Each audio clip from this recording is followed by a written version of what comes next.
we won badminton, which I'm always a bit emotional about. Give me a minute. It soon became a bit of a running joke that we always ring Peter now on a Friday night at 3:00 and see how I'm getting on. From there, things went from strength to strength. I obviously had a huge party after badminton, and I've got a bit of an addictive personality. Winning's one addiction. After the badminton party, drinking became another. They were going to send a guy to speak to me about my partying habits. So I got the phone call that this guy called Dave Collins was about to come and see me. I said, where's he going to come and see me? They said, don't worry, we're not saying you're an alcoholic, and we're not saying that, you know, you're not doing very well at what you're doing, but we're just trying to look at how we can boost performance in every direction. And this guy's spoken to a lot of the top jockeys, and I'm a racing fanatic. So I thought, well, if he's good enough for AP McCoy and Ruby Walsh and Timmy Murphy, then I'd love to speak to him, even if he can't help me. I'd just like to speak to him about them. So anyway, I said to the guy on the phone, where's he coming to see me, this anti-drinking man? He said, he's coming on Wednesday at 2 o'clock.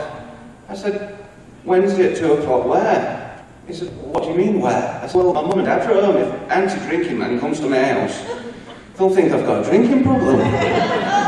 He said, well, where would you like to meet him at 2 o'clock on Wednesday? I said, the Cross Foxes. That's my local pub. And he was the human brain, and he described it that it's in two halves. And he said, the back bit of your brain is what makes you, you. So it's what makes Oliver Townend so determined, a winner, a worker, all these positive things. I said, all right. I said, what about the front part of the brain? He said, there's a chimpanzee in there. Like this, he said, well, Oliver Townend tomorrow could win 3 classes at the one-day event. And Oliver Townend wants to do that, but the chimpanzee says, Oliver Townend wants to win 3 classes tomorrow, but it doesn't matter if he goes out for a little drink tonight.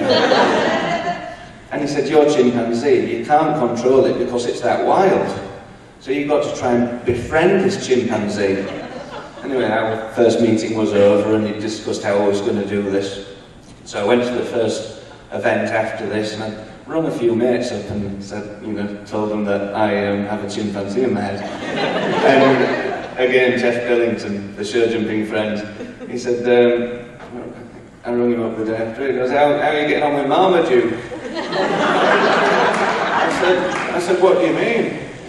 What's Marmaduke? He said, the chimpanzee in the front of Oliver Townend's head. All the jumping lads love it. I said, thanks a lot. So when I go to a jumping show now, they all go, Marmaduke. I managed to get myself under control again.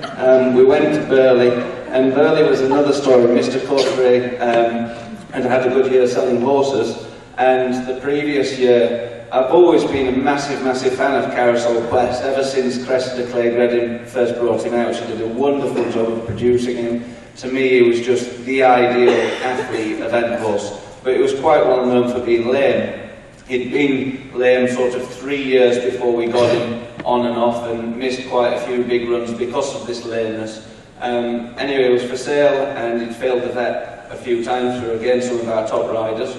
So Cressida rung me up, knowing that I was a big fan of the horse, and said, would you like him at a very reduced price? So I rung Andrew up and I said, there's a lame horse, and it's a real good one, and I think if we can get him sound and manage him, I think he'll do a big competition for us.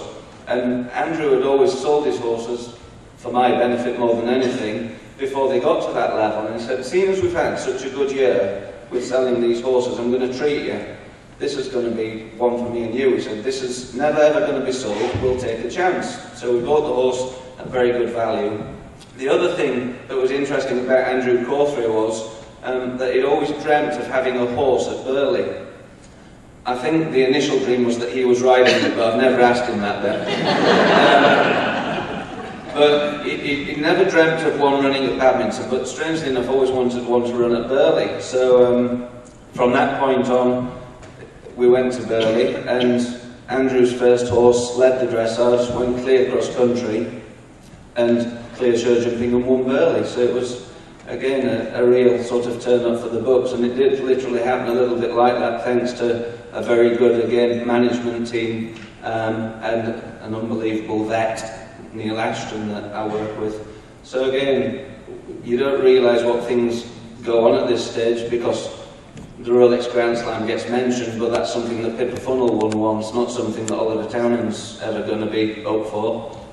At the end of the HSBC, I won the Classics series. I actually ran Carousel Quest there, which in hindsight was a huge mistake, but at the same time, with the horse having these 3 years off previously, it was decided he came out of Burley better than he'd ever looked. He actually came out of Burley sounder than he went in, and was scanned clean. And Neil, my vet, said, "This isn't going to last forever." I spoke to Andrew Nicholson, and he was talking about Poe. And I said, "What are you taking to Poe?" He said, "Oh, Armada." I said, "Armada ran at Burley." He said, "Yeah, well, you know, they're there, and, you know, I don't think it'll do him any good. He's been a bad lad at Burley, he's run all the way around. I think it's going to be good for his mentality, for it to actually be work to go to the next event and have it in quite quick succession." Lucy Vegasmar was obviously, again, she won Blenheim on horse. Blenheim was after Burley, she was taking the horse to Poe. And I was in the lead in the HSBC Classics, and William Fox Pitt could beat me. And I respect William hugely as a professional. I respect him as a rider, unbelievably. As a person, we struggle with each other. Just from the point of view, I think that one, we're competing against each other, and two, we're completely and utterly from different backgrounds. And again, that is nothing against William, and hopefully not too much against me. But I didn't want William to win the HSBC Classics. And it was for a lot of money, and obviously I'd taken on a huge debt. So I said to Neil, "What do you think?" And he said, "Well, the horse has never ever looked as good or as sound, but we'll play it by ear. He doesn't need galloping, he's fit, he's ready. He doesn't really need much work. We'll have a look at him, enter him, and enter some other horses, obviously, to go anyway." And slowly but surely the other horses, one by one, dropped out. Carousel Quest was still very good and sound. I asked Neil if he'd come with me to be with the horse every step of the way. So again, I took my vet, I took the whole team. William was actually on before me, which was luck of the draw, and he had to finish in the top 8, William did. And if William was in the top 8, I had to finish in the top 3 to win £98,000. I'm not meant to talk about money anymore, but sorry.